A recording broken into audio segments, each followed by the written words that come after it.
एक दुकानदार अपनी वस्तुओं पर 20% की छूट देता है।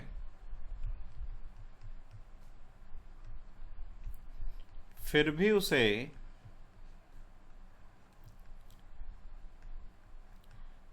उसे 10% का लाभ होता है।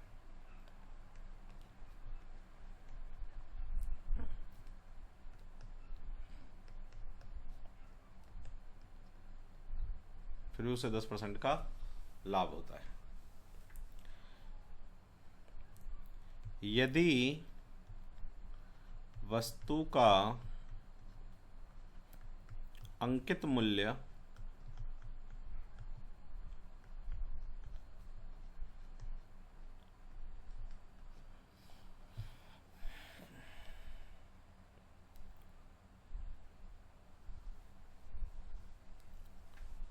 यदि वस्तु का अंकित मूल्य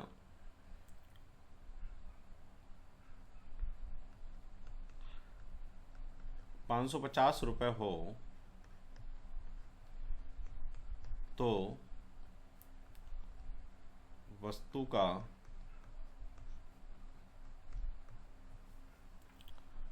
क्रय मूल्य ज्ञात करें।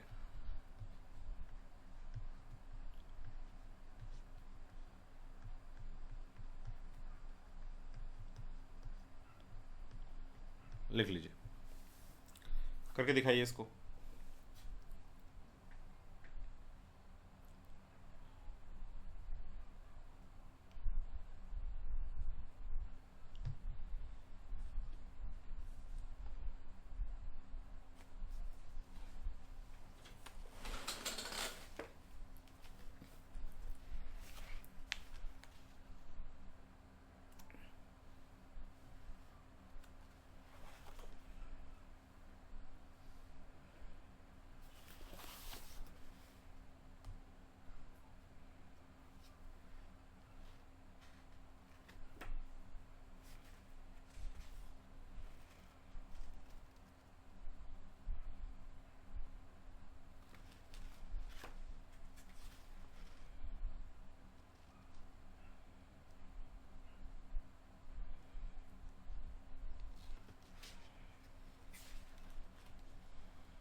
चार सौ आया, ओके। चलिए, तो करता हूँ मैं, देखिए कैसे करेंगे। तो क्वेश्चन मैंने लिखा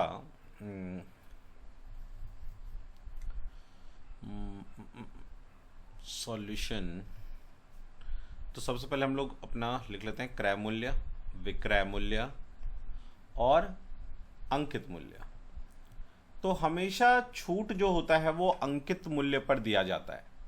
यदि क्वेश्चन में कुछ भी नहीं कह रहा है छूट के बारे में, किस पे दिया गया नहीं दिया गया है, तो आप हमेशा याद रखो छूट अंकित मूल्य पे दिया जाता है। 20% का मतलब होता है इतना, मतलब, और नीचे वाला छूट में मैंने आपको सिखाया था कि एमआरपी होता है। इसका मतलब कि 5 रुपए पे 1 रुपए छूट दे रहा है, मतलब 5 रुपए की चीज पे उसने 1 रुपए छूट दिया और 4 रुपए में बेच दिया। लेकिन ऐसा करने पर भी उसको 10% का लाभ हो गया। 10% कितना होता है? 1/10। और जब हम लाभ हानि करते हैं तो नीचे ये होता है क्रय मूल्य। इसका मतलब उसने 10 रुपए की चीज को 1 रुपए ज्यादा लेकर बेचा है, 11 रुपए कमाया है। तो एक तरह से आपको ना ये दो रेशियो मिल गया, ये एक रेशियो और एक रेशियो ये। इसको हमें एक सिंगल रेशियो में लाना पड़ेगा। कैसे लाएंगे वो हमें पता है। कैसे? जो सेम होता है उसको इक्वल कर दो। मान लो यहाँ भी 11 मल्टीप्लाई कर दो, यहाँ भी 11 मल्टीप्लाई कर दो। बहुत तरीके मैंने आपको बताया हुआ है, कोई भी अपना लो। यहाँ 11 मल्टीप्लाई कर दो 44 हो जाएगा, और यहाँ फिर 4 मल्टीप्लाई कर दो तो यहाँ भी करो, तो ये हो गया 40 रेशियो 44 रेशियो 55। अब मुझे दिख रहा है कि अंकित मूल्य मेरा 550 है, इसका मतलब 10 से मल्टीप्लाई करना होगा। तो क्रय मूल्य में भी 10 से मल्टीप्लाई कर देंगे तो हमारा आंसर आ जाएगा 400। लिख लीजिए।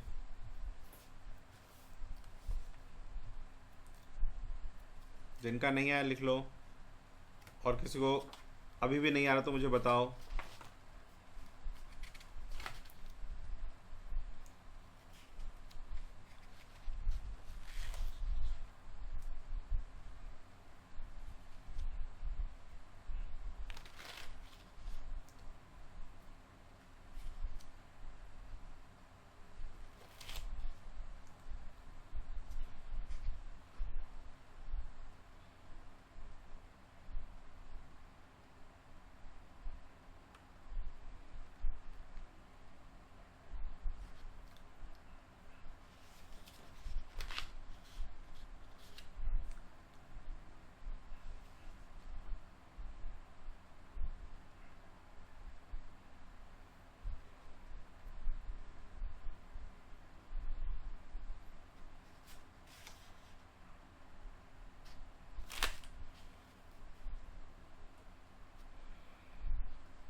चलिए, यदि आपने ये कर लिया तो नेक्स्ट क्वेश्चन कीजिए।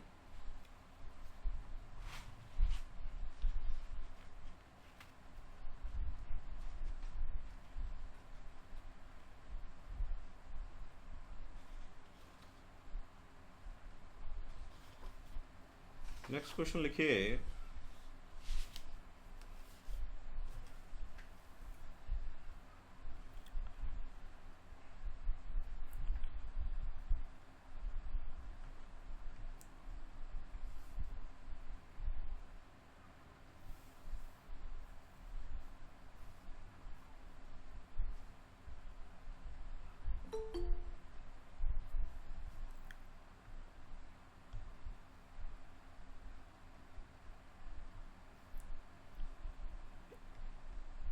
एक व्यापारी अपनी वस्तुओं का मूल्य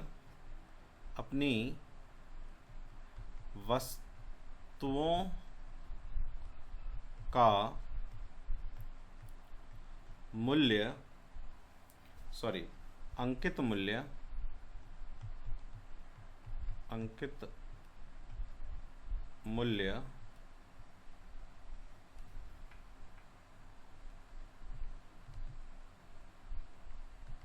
परसेंट, एक व्यापारी अपनी वस्तुओं का मूल्य दैट मच परसेंट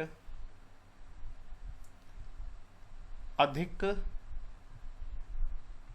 अंकित करता है।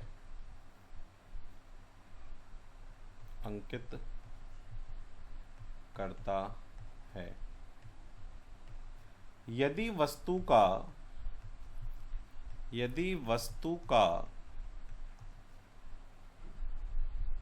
क्रय मूल्य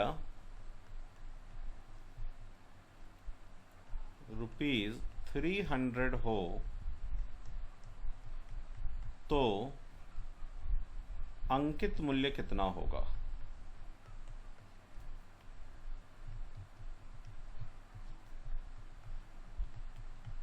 अंकित मूल्य कितना होगा? ठीक है। अब बिजनेसमैन या seller increased its printed price 366.66% more than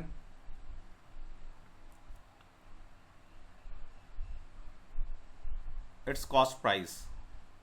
If the cost price is 300, then find the printed price or MRP.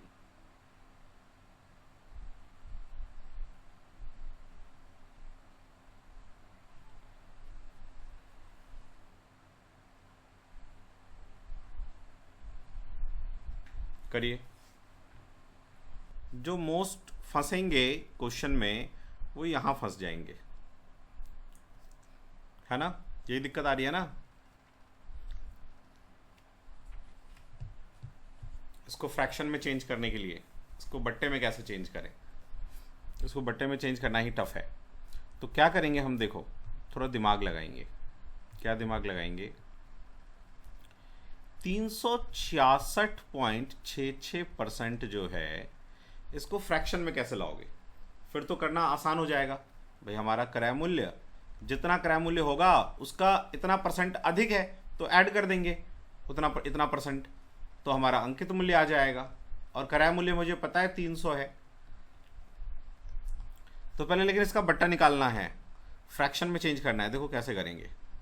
क्या मैं इसको, थोड़ा दिमाग लगाओ, क्या मैं इसको ऐसे लिख सकता हूँ 300% प्लस 66.66%, ऐसे लिखा जा सकता है इसको? बोलो हाँ या ना।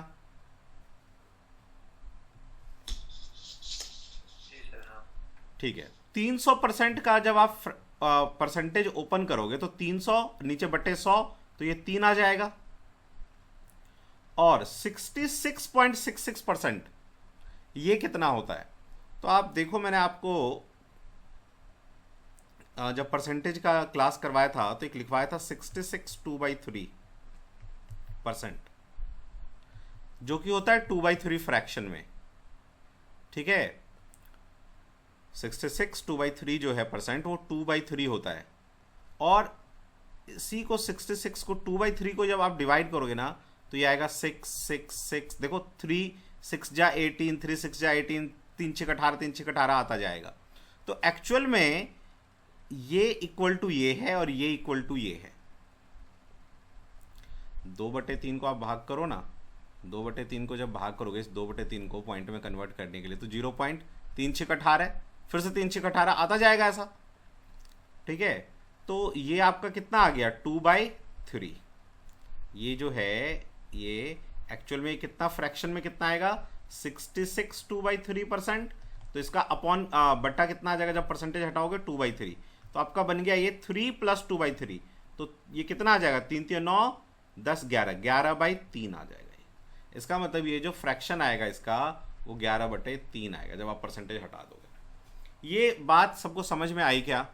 ये ब्रेन लगाना आना चाहिए, क्योंकि अब नंबर जो क्वेश्चंस का आप देखोगे वो कर रहा है, ऐसे ऐसे नंबर्स ले रहा है, लेकिन आपको घबराना नहीं है, आपको बेसिक परसेंटेज याद रखना है। ठीक है, इसी में एक आपको मैंने जो 16 2/3 करवाया था याद करो, तो उसको 16.666 हो जाएगा वो। ऐसे याद करो, मैंने आपको एक करवाया था ये वाला, क्या नाम है, 1/3 कितना हो जाएगा 0.999, है ना, ऐसे बढ़ता जाएगा। तो ये सबको ध्यान रखोगे तो परसेंटेज का फ्रैक्शन निकालना कोई बहुत बड़ी बात नहीं है। इस तरह से ब्रेक कर लो, कोई भी क्वेश्चन हो और आपका फ्रैक्शन निकल जाएगा। खैर, तो ये 3/11 आ गया। तो आपका जो क्रय मूल्य है, क्रय मूल्य, ये नीचे क्रय मूल्य होता है, तो 3 रुपए क्रय मूल्य की चीज को उसने 11 रुपए बढ़ा के लिखा।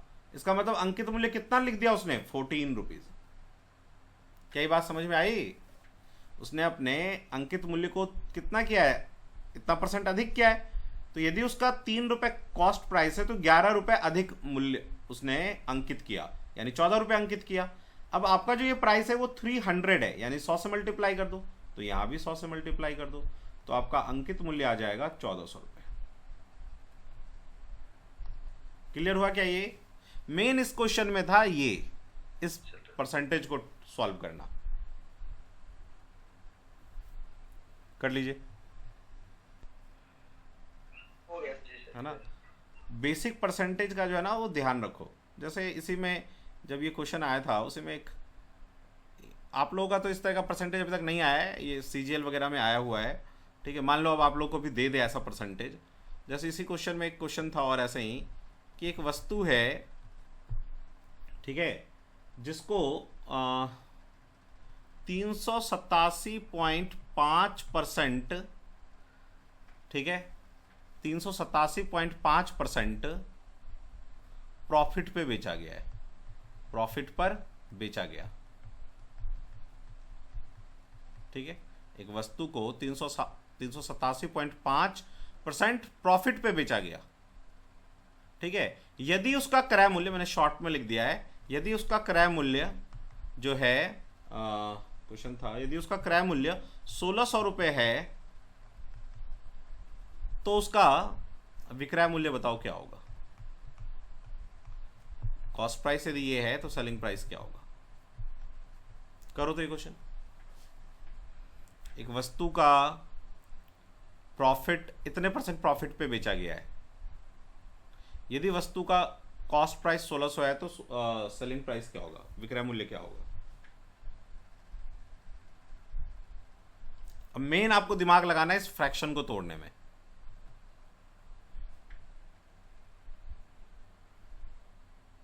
उसके लिए बेसिक परसेंटेज याद होना चाहिए आपको। मैंने 1 से लेके 1/2, 1/3, 1/4, 1/5, 1/6, 1/7, 1/8, 1/9, 10, 11, 12, 13, है ना। आप उसको ना एक से लेके ना 20 तक का जो है ना याद कर लो ये, और 3/8 याद कर लो। ठीक है, 3/20 15% होता है, वो मैंने लिखवाया हुआ है, वो याद कर लो। इस तरह की परसेंटेज याद रखो फ्रैक्शन को।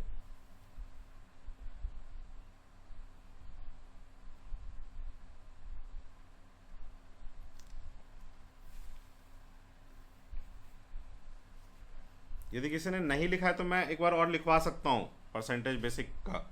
यदि कोई चाहता है कि फिर से लिखवाना तो मैं लिखवा दूंगा, क्योंकि इम्पॉर्टेंट है। यही नहीं आएगा तो क्वेश्चन फंस जाएगा फिर।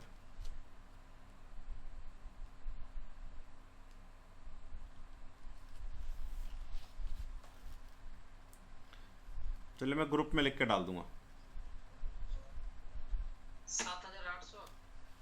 7,800 आया। चलिए देखते हैं इसका फ्रैक्शन कितना आया।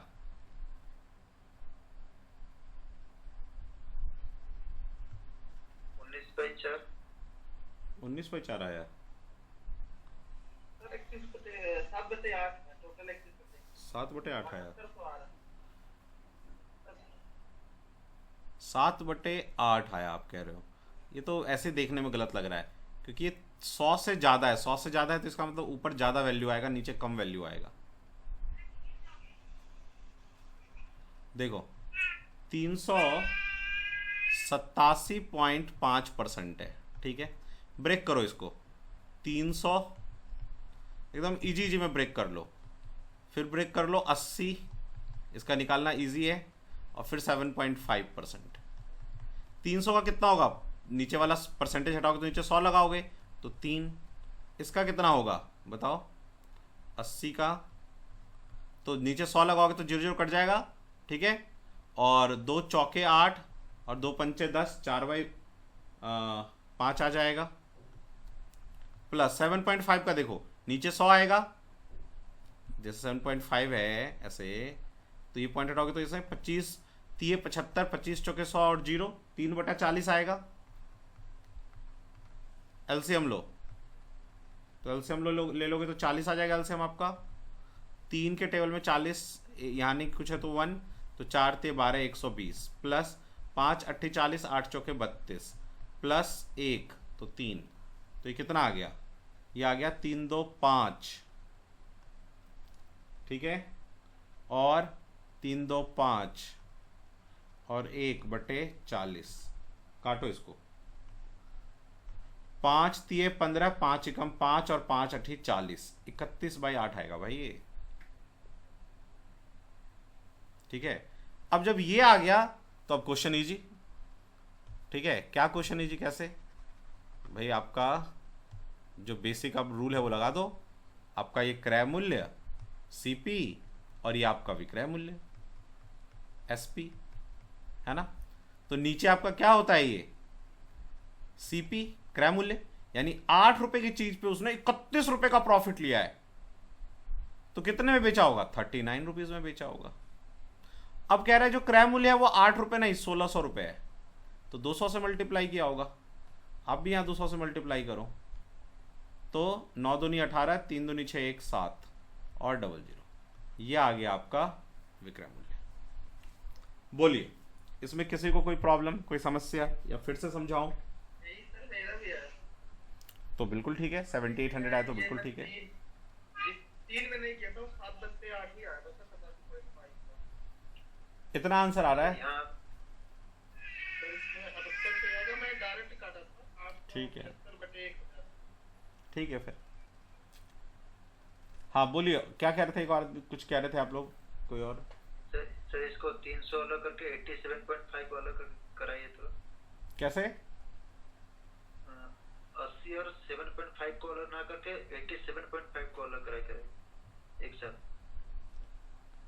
मतलब आप क्या करें? 387.5 को मैं क्या करूं? 300 अलग, 300% अलग और 87.5% अलग। क्यों, मैं बेवकूफ़ हूँ ऐसा करूंगा? फंस नहीं जाऊंगा?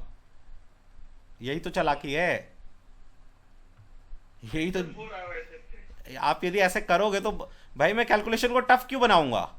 एक बात बताओ ना मुझे। मैं तो वो काम करूंगा जिससे मुझे इजी होगा काटने में, ठीक है? करने को तो कितने में भी तोड़ दो लेकिन फिर फायदा क्या? तो इसलिए ऐसे में ब्रेक करना है जो इजीली आपका परसेंटेज जो है फ्रैक्शन में चेंज हो जाए, और जो वो बेसिक परसेंटेज आपने 1 से 20 तक याद किया हुआ है उनमें आ जाए, और पक्का आ जाएगा, ऐसा ही कुछ परसेंट वो देगा हमेशा, ठीक है? चलिए, तो परसेंटेज का ये, फ्रैक्शन का ये क्वेश्चन हो गया, डिस्काउंट का। अब एक ना सक्सेसिव डिस्काउंट होता है, सक्सेसिव डिस्काउंट। इसको हिंदी में हम लोग कहते हैं क्रमिक बट्टा, क्रमिक बट्टा। तो क्रमिक बट्टा क्या है? बट्टा तो हमेशा अंकित मूल्य पे मिलता है, एमआरपी पे, ठीक है? तो जैसे मुझे वो कहे कोई कि मान लो एक वस्तु है जो 50% प्लस 50% के क्रमिक बट्टा पे दिया गया, तो इसका मतलब ये थोड़ी ना कि फ्री में दे दिया गया 50-50 100%। क्रमिक बट्टे का मतलब है कि यदि आपका एमआरपी, मान लो एमआरपी है जो भी है, तो पहले इस पे 50% का छूट मिलेगा। 50% छूट का मतलब क्या? 50% 1/2 होता है, यानी 2 रुपए की चीज पे 1 रुपए छूट मिल जाएगा आपको, ठीक है? 2 रुपए की चीज पे आपको 1 रुपए का छूट मिलेगा, ठीक है? फिर 50% छूट मिलेगा, ठीक है? तो फिर से आपको 2 रुपए की चीज पे 1 रुपए छूट मिलेगा, और आपका आंसर आ जाएगा। जैसे मैं कहूं कि मेरा एक सामान है वो 1000 रुपए का है, इस पे मुझे पहले 50 प्लस 50 का डिस्काउंट मिला, क्रमिक डिस्काउंट मिला, सक्सेसिव बट्टा मिला। तो हम क्या करेंगे, पहले इसका 50% छूट निकालेंगे, है ना? तो आएगा 2 पे 1 रुपए का छूट 1, फिर 2 रुपए पे 1 रुपए का छूट 1, काट दो 4 से, 25 0, तो 250 रुपए। तो इसको ऐसे भी कर सकते हैं, देखो 1000 रुपए की चीज पे पहले 50% छूट निकाल लो आप, तो 50% छूट मतलब 500 रुपए का छूट। 1000 का 50% 500 ही तो आएगा, 500। फिर 50% का छूट मतलब 250 का छूट फिर से, तो आपका जो पैसा आएगा वो 250 रुपये तो आएगा, ठीक है? तो ये तरीका है सक्सेसिव डिस्काउंट में, यदि एमआरपी दिया हो तो उसका सेलिंग प्राइस निकालने का। जब भी आप डिस्काउंट निकाल लेते हो, जैसे वस्तु पे हमने डिस्काउंट दे दिया, तो ये क्या आ गया? ये सेलिंग प्राइस आया, विक्रय मूल्य आया। ये बात ध्यान रखना, ये विक्रय मूल्य आया है अपना, ठीक है? नोट करो इसको।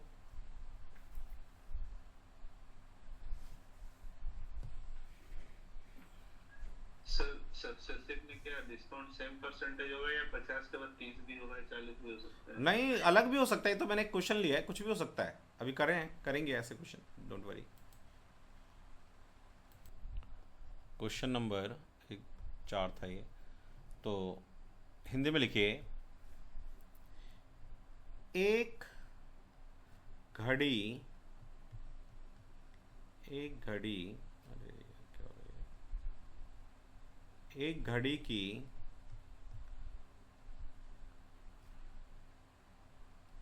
एक घड़ी का अंकित मूल्य अंकित मूल्य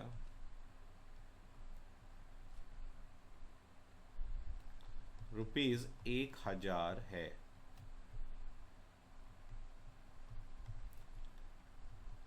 एक विक्रेता इसे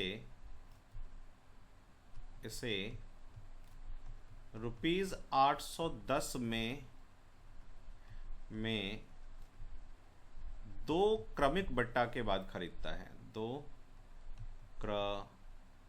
क्रमिक बट्टा के बाद खरीदता है।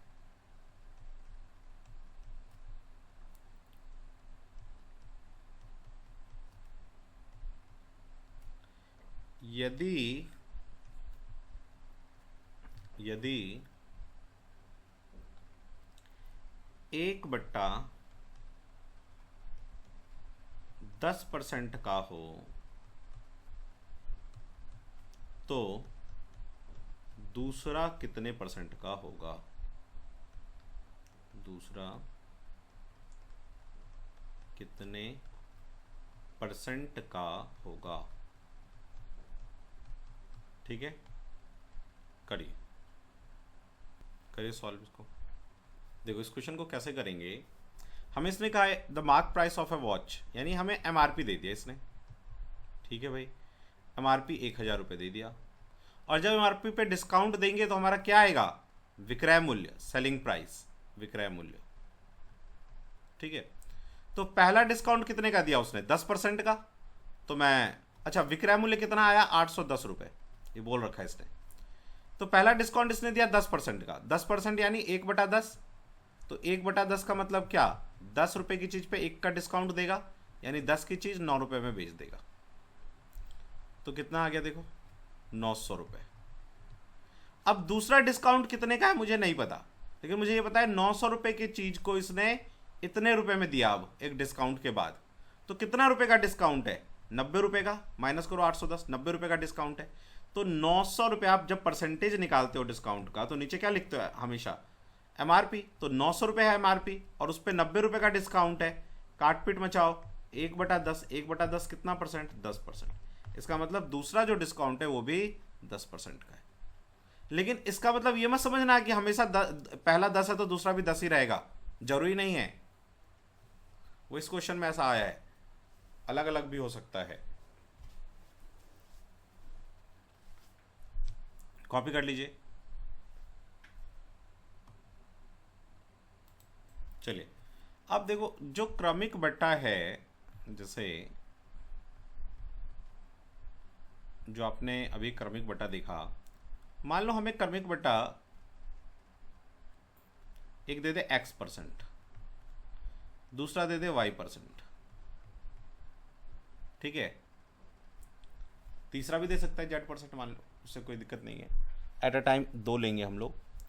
तो X और Y का 2%, 2 आपको क्रमिक बट्टा दिया है कि एक वस्तु पे X% और फिर Y% का क्रमिक बट्टा दिया गया। उससे कोई दिक्कत नहीं है, आप Y पहले निकाल लो, X बाद में निकाल लो।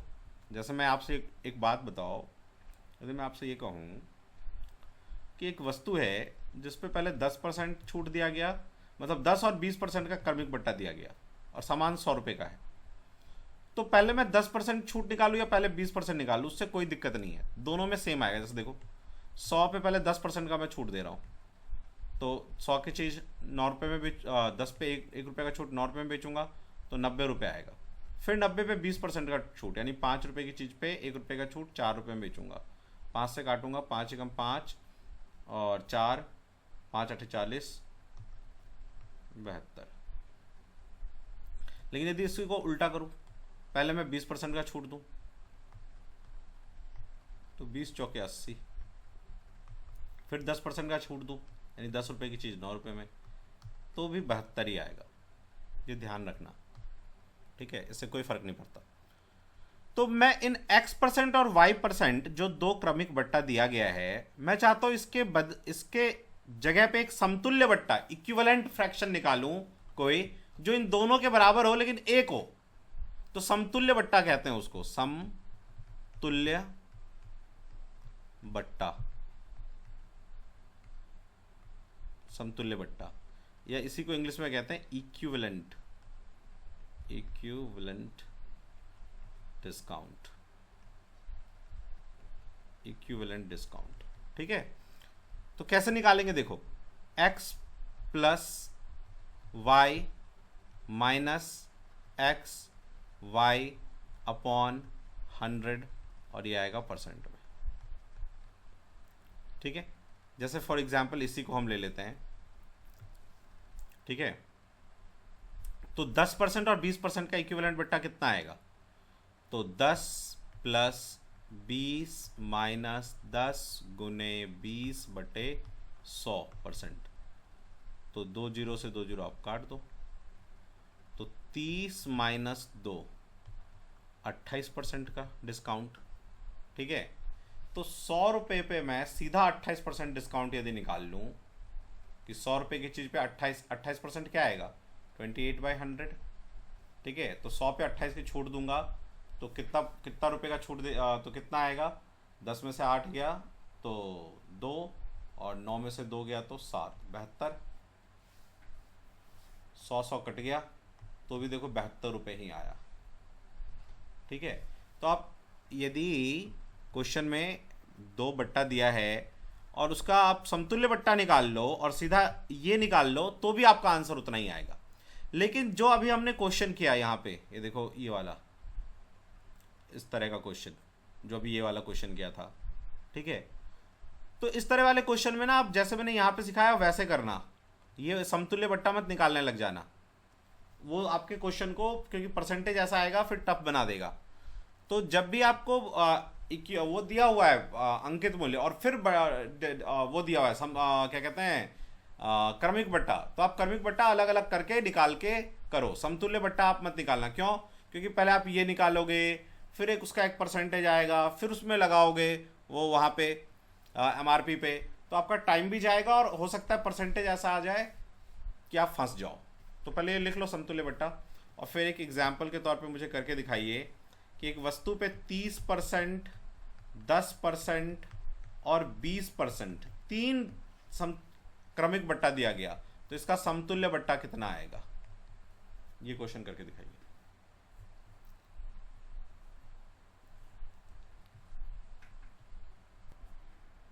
देखो कैसे निकालेंगे इसको, 50.6।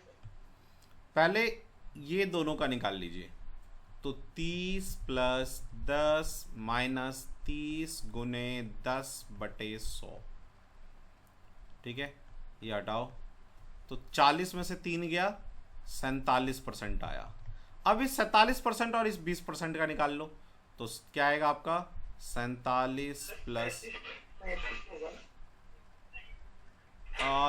सॉरी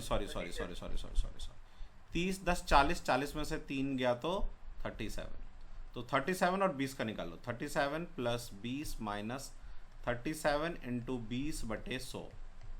अब इस जब भी नीचे 100 हो ना तो उसको काट मत देना गलती से भी, वो आपको दिक्कत क्रिएट कर देगा, फिर पॉइंट में कन्वर्ट करना होगा।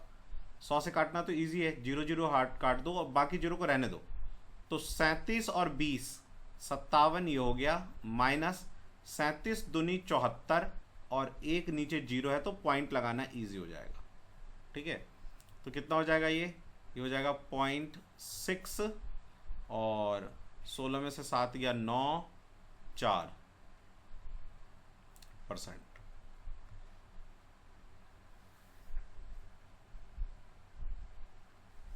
ठीक है, ऐसे मान लो कितने भी दे, 3 से ज़्यादा देता नहीं है, आप 2 एट अ टाइम लेके ऐसे निकालते जा सकते हो। मान लो एक और होता है यहाँ पे 18%, तो हम इसका और 18% का निकालते, लेकिन 3 से ज़्यादा देता नहीं है।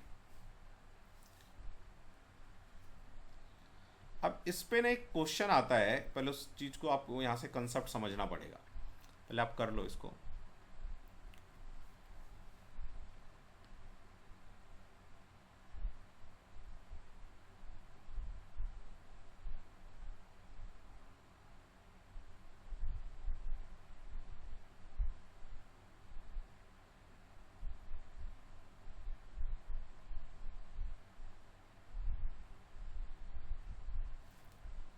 देखो यहाँ से कंसेप्ट है, उस पर क्वेश्चन आता है, समझो उस क्वेश्चन को, छापना नहीं अभी, देखो ध्यान से पहले। मान लो एक दिन क्या हुआ, एक सुनार है, ठीक है, और उसने ये कहा कि यार दीपावली पे अपने बेटे को कि हम क्या करेंगे बेटे, 30% और 10% का क्रमिक बट्टा देंगे जो भी कोई सामान खरीदने आएगा, ज्वेलरी। अब बाप चला गया और बेटे को बिठा दिया। अब एक औरत आई खरीदने के लिए, ठीक है, एक लड़की आ गई उसी की उम्र की। अब वो भूल गया कि क्रमिक बट्टा देना था, ठीक है, वो लड़का भूल गया कि क्रमिक बट्टा देना है। उसने 40% का डिस्काउंट दे दिया। 30, उसने कहा लड़की ने कि 30, 10, 40% का डिस्काउंट दे दो। तो उसने कहा हाँ ठीक है मैडम ले लो, 40% का डिस्काउंट ले लो। तो उसे कितने परसेंट का, कितना लॉस हो गया, इसके ऊपर क्वेश्चन आता है। लॉस कितना होगा कि जब वो एक 40% दे दिया क्रमिक बट्टा की जगह, तो लॉस क्या हुआ। तो देखो लॉस कितने का हुआ, 40 में से माइनस करोगे जब आप क्रमिक बट्टा को, तो क्रमिक बट्टा ऐसे निकालोगे 30 + 10 माइनस 30 गुने 10 बटे 100%, ऐसे तो निकालोगे, ठीक है। तो ये 30 और 10 40 ही हो जाएगा, होगा कि नहीं। तो देखो -40 और ये माइनस माइनस प्लस होके आ जाएगा 30 गुने 10 बटे 100%, ये कट ही जाएगा। तो एक्चुअल में जो उसको नुकसान हुआ, इतने % का नुकसान हुआ, इतना % पैसा उसने उससे कम लिया, उस लड़की को फायदा हो गया इतना %, और उसको इतने % का जो है नुकसान हो गया। तो जब भी क्वेश्चन में आएगा कि यार एक तरीका था कि क्रमिक बट्टा देना था और एक हो गया डायरेक्ट डिस्काउंट दे दिया इतने का 40 का, तो उसे कितने रुपए का लॉस होगा। तो जितना भी उसका अमाउंट है ना, उसका इतना % निकाल लो। ये जरूरी नहीं है कि अलग अलग करके निकालो फिर माइनस करो, सीधा ही इतना % निकाल लो ये वाला, और आपका आंसर आ जाएगा। एक क्वेश्चन करवाता हूं फिर आपको ज्यादा समझ में आएगा। देखो 3% से लॉस होगा, 30 × 10/100, हाँ 3%, ठीक है। जैसे मैं एक क्वेश्चन देता हूं आपको,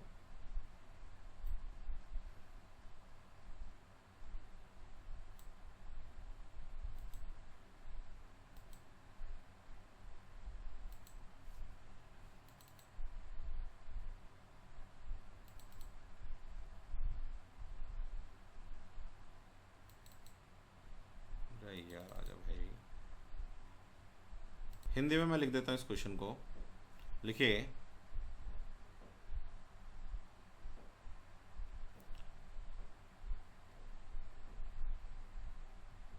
₹1,00,000 के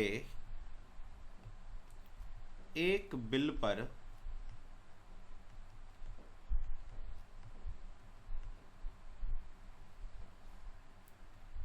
यदि 40% का बट्टा दिया जाए, यदि 40% का बट्टा दिया जाए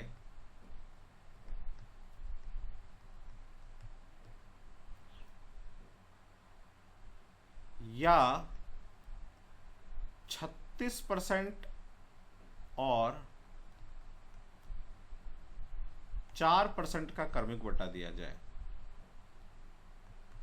क्रमिक बट्टा दिया जाए,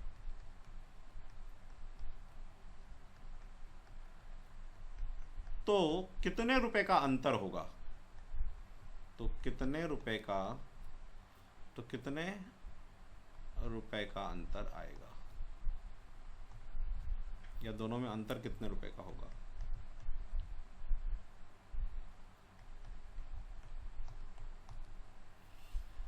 ₹1,00,000 के एक बिल पे यदि 40% का डिस्काउंट दिया जाए और 36 और 4 इसका सक्सेसिव डिस्काउंट दिया जाए, तो दोनों का डिफरेंस कितने रुपए का आएगा। देखिए, तो कैसे करेंगे ये सॉल्यूशन। अब देखो ध्यान से, क्वेश्चन लिख लिया ना आपने, देखो कैसे करेंगे, अभी छापना नहीं साथ साथ। देखो हमेशा याद रखो, ये 40% है और ये 36 4 40% है सक्सेसिव। हमेशा सक्सेसिव डिस्काउंट जो है ना कम होता है।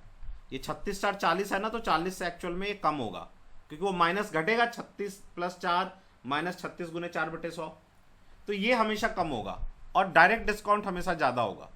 तो आपको मैंने कहा था कि यदि इन दोनों का डिफरेंस निकालेंगे तो क्या आएगा, जो आपका पैसा दिया हुआ है उसका निकाल लो वो डिफरेंस वाला पार्ट, यानी 36 × 4/100%, इतना निकाल लो। अब इस परसेंट को रिमूव करो तो नीचे एक और 100 आ जाएगा। 36/4, 100 पहले से था, इस परसेंटेज को हटाओगे तो 100 और आ जाएगा, तो 4 0 खत्म हो जाएगा। तो कितना आएगा, 36 चौके 6 चौके 24, 2 4 तिया 12, 2 14 और 1 0 वहां बचा है, यानी इतने रुपए का डिफरेंस आएगा। आप अपने उसके लिए ये भी कर सकते हो कि इसका 40% निकालो, जो भी रुपए आ जाए, और फिर 36 और 4% का क्रमिक बट्टा निकालो, वो जो रुपए आए दोनों का माइनस करो तो यही आएगा। अभी मैंने आपको ये करके यहाँ पे दिखाया भी, और वो भी 36 और 4 ही था, अच्छा वो 30 10 था, तो देखो इतने रुपए का ही डिफरेंस आया था, क्योंकि ये तो कट ही गया था इससे। तो हमेशा ये बात ध्यान रखना आप, कितने % का ही डिस्काउंट मतलब कि डिफरेंस आएगा।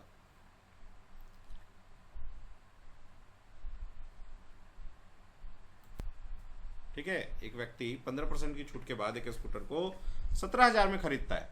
यदि उसे 5% और 10% का क्रमिक बट्टा दिया गया होता तो ऑब्वियसली क्रमिक बट्टा तो कम होता है, ठीक है, 10 + 5 15 से कम होगा परसेंट से वो, तो कितना पैसा वो देगा, सोचो। चलो देखते हैं कैसे करेंगे।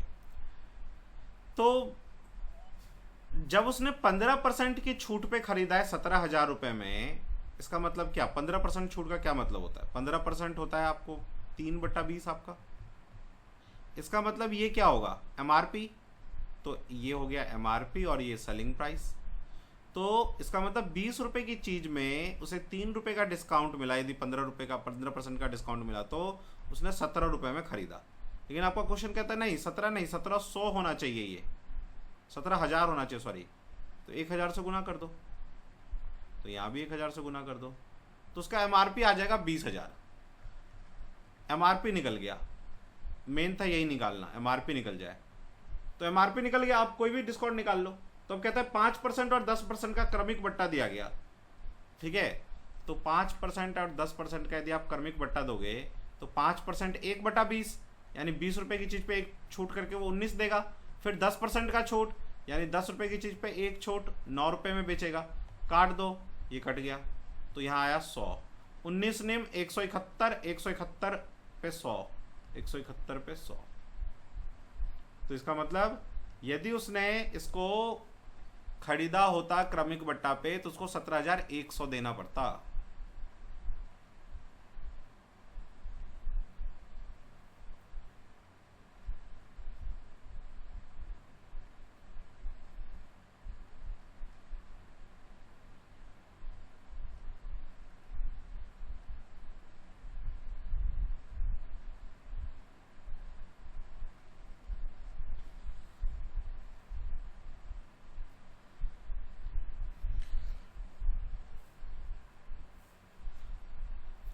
समझ में आ गया?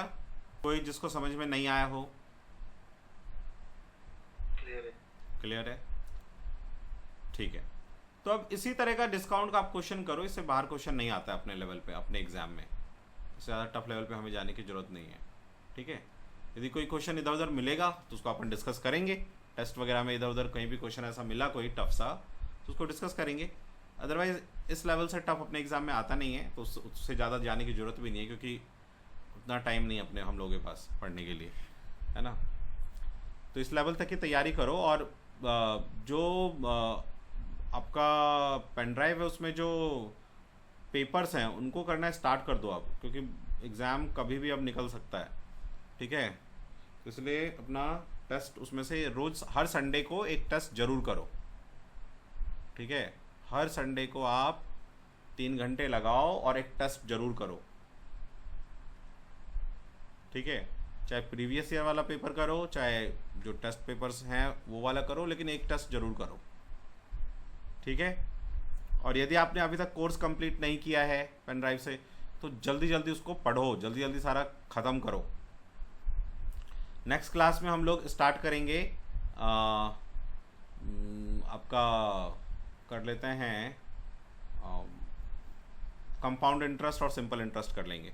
इंटरेस्ट कर लेंगे, उसके बाद डिस्टेंस कर लेंगे, और उसके बाद सीधा आ जाएंगे ट्रिगोनोमेट्री एडवांस वाले पे, ठीक है ना। क्योंकि एडवांस का जो क्वेश्चन आता है, ट्रिगोनो का क्वेश्चन आएगा, मुझे लग रहा है अलजबरा का जो थोड़ा बहुत देता था वो बड़ा वाला फॉर्म भी देगा, तो थोड़ा उसका प्रिपेयर कर लेंगे। मेंसुरेशन ज्योमेट्री कर लेंगे, उनको पहले अब कर लेंगे, तो उससे क्या होगा, हमें वो क्वेश्चन ज़्यादा इजी आते हैं। एडवांस मैथ देखने में टफ लगता है, लेकिन क्वेश्चन ईजी होते हैं उसके, तो वो कर लेंगे। और ठीक है, चलिए मिलते हैं फिर नेक्स्ट क्लास में। अब आप हाँ बोलिए।